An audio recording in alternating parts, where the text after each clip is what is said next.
Welcome back.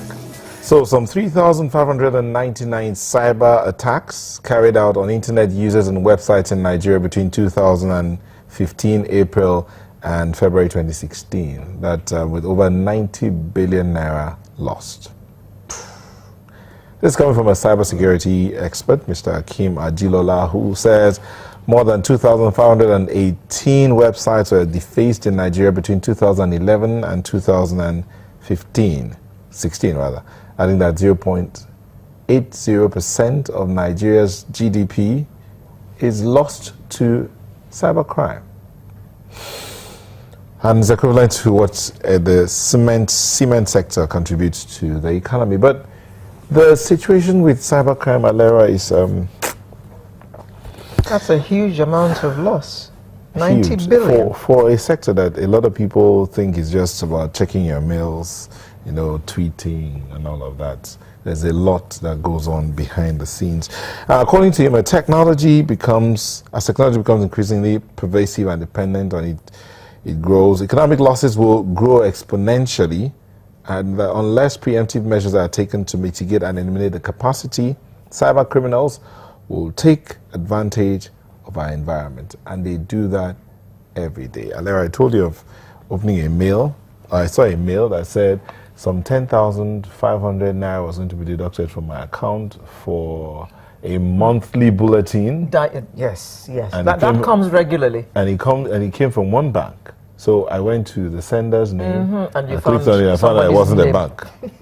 Then that same mail came from supposedly from 3 or 4 other banks in subsequent days. Yeah. I'll tell you, is it that even banks I don't have account with?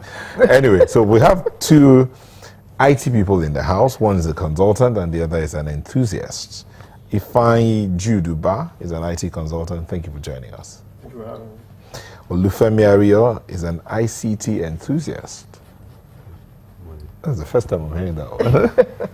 So let me begin with the enthusiast. What do you take of this information? I mean, 3,599 cyber attacks, 90 billion naira lost within April 2015 and February 2016. Actually, I'd say that to look at cybercrime, we'd need to appreciate from 2 points of view. There are cyber crimes that are advanced crimes that are done using technology methods to attack technology devices like computers, change the flow of information, falsify information and all that. We call that advanced cybercrime. And then there's also the side of it that has to do with cyber-enabled crimes, where there is an organization that's into criminal activities, but they now use the web and the internet to perpetrate whatever they're doing. So maybe whatever from ATM frauds to all kinds of things like that. With that understanding, one thing I'm very particular about is the numbers. Okay, these documentations we have, do we have a way in which we've been able to track what happened before those attacks happened, so that we can avoid a repeat of that? The moment we don't have proper documentations, it means that it will repeat itself. Okay, using a simple, not an analogy, something that I saw in my mailbox. Okay. 10,000 plus to be deducted from my salary for a bulletin that I did not subscribe for. Okay. No, that's a simple, like as I say, an organization that is involved in crime, using the cyberspace as a platform to perpetrate crime. Right? That's there are 2 sides. So so let's use this simple one now. Yeah. How many people do you think would have gone ahead to click on that link? Very honestly, I'll tell you, when they're doing this type of activities, they're targeting maybe 100,000 mails, and they're looking at maybe a 1 in 1,000 success. And all you need to do is click on a mail. And that's it. And then you're hit. Because it automatically installs something on your device, and then they can trail you, check things.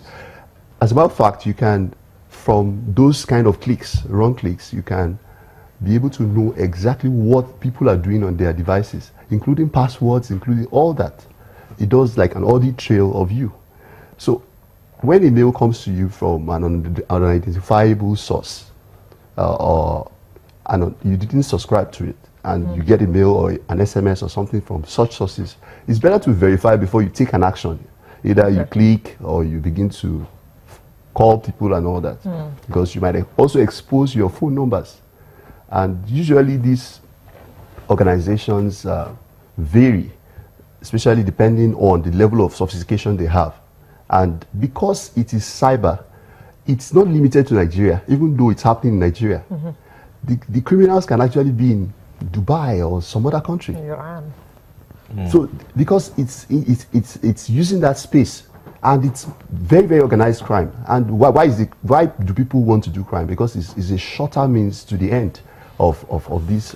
So sometimes we get mails telling us that there's an attempt to hack into your mailbox, and it happened in Kazakhstan, and you're wondering, Kazakhstan, India, I don't know anybody there. So everyone is connected. What's going on? Everyone is connected. So it's connected to cybercrime, is it? Yeah. So Nigeria cannot be treating cybercrime in isolation.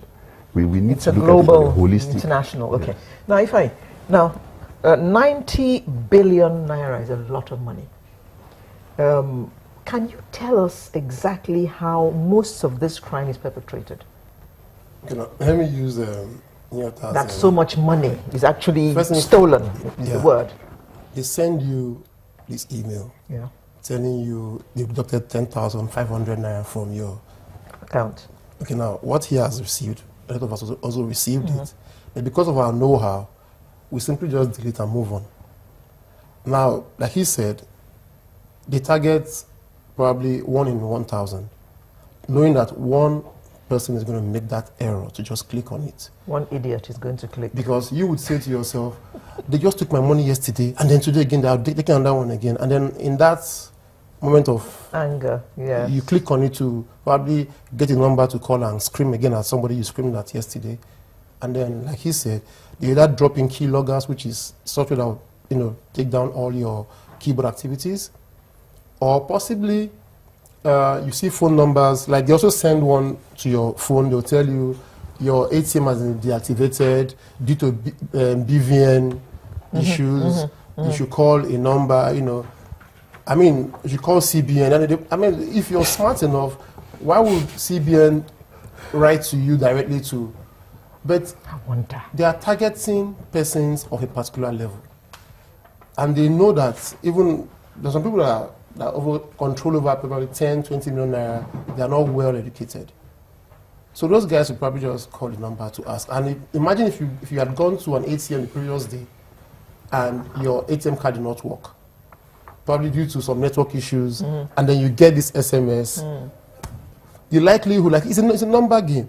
They throw out about 100,000 SMSs, hoping one person is going to fall. And in 100,000 persons, there's no way one person wouldn't have gone to. So 1,000 will call and they have made 1 million issues. or something. Okay, but what happens when that mail is from a friend? Because there have been cases like that. You get a mail from your friend, you actually click on that sender thing, and it's your friend's name that is there. So your friend's box has probably been hacked. Your friend's box has been compromised. Now, let me explain it. So how do you verify when the box has been hacked and when it's not been hacked? Okay, we've all gotten this thing. Over time, you just get something from your friend saying, hi, please click this on. Very short, but there's always a link there. Click on it. That one is a bit foreign to us because that one just drops all of those stuff into your system and then they keep watching you. Probably they have keywords they look for. But if it comes to the one they tell about BVN or using our local banks, those are local guys working. Yes, like he said, they might be in Malaysia or Dubai or even in Lagos or even on the next streets. But the point is, it's a local deal and they don't really do so many things. But they just hope for you to get stupid. And if you try to wriggle out of them, if you call them at all, even if it is your MTN card they get from you, as in they'll tell you one story about sending them some things for them to help you get it right, and then you fall. So, but basically, cybercrime is a worldwide issue. Even in the US, as in those developed countries, all our mails are exposed. Yes, everybody. For $150, you can open up anybody's Gmail or Yahoo account. For about 190 or 200, Facebook and Twitter will be compromised. So there are figures, as in there are figures attached to everything. I think also there's this side of it that we should not miss out, which has to do with the surface web. what we know as what we call cybercrime today is happening at a much deeper level than just the surface. And that's more of the first one I talked about. That's the advanced cybercrime. You have only 4% of what we call cybercrime and all of this happening. And there's a deep side of the web, which is not accessible from all these general search engines and all that. And that's why some of the times when we look at the cybercrime, the trails itself, which is what did they do? How did they break into that mail and all that? It's at the 0 and 1 level, which is the machine language level. At that level, everybody's exposed, like he said. And it makes it, really. Here in Nigeria, what they do, what happens to us here is free online. The phone number, you might be asking, okay, they sent a phone number. Then try and probably report, they take the phone number to any of our telcos to say, okay, this number is into such, criminal activities, but they won't be able to trace the person. Because you can actually mask numbers online. These things are free, almost free. Just go online and just type this thing and then you see them. So what we need to do is, they should be, like he said, trace at least a few of them, punish them. I think before the last president left, he signed into the cybercrime bill. Have we ever punished anybody? Okay, but before we even get to that point of punishing, how do we censor what goes into the internet? Censor and police. How do we within the Nigerian space? Is it possible? Yes, it's possible to. As individuals and as a nation. Let's begin. Maybe take it from. As a person, what I do is I try to, as much as possible, limit my exposure when it comes to cyber. By limiting my exposure, I mean I don't fund my card accounts. If an account is linked to any of my cards, I don't fund them beyond what I would be spending within a month space. So even if I get attacked, it will just be for that small amount. So if you have a card, back of it you have a code there, it's exposed to everybody. Anybody can copy that number out, and then you're exposed. So if I'm working on the system also, I try to check for, if I won't work on a system that doesn't belong to me, because I don't know what's being installed on that system. The system could have been compromised. So if I'm doing anything sensitive, I work on a system I'm sure of the integrity of. And the thing about it is also, I encourage people to use antivirus.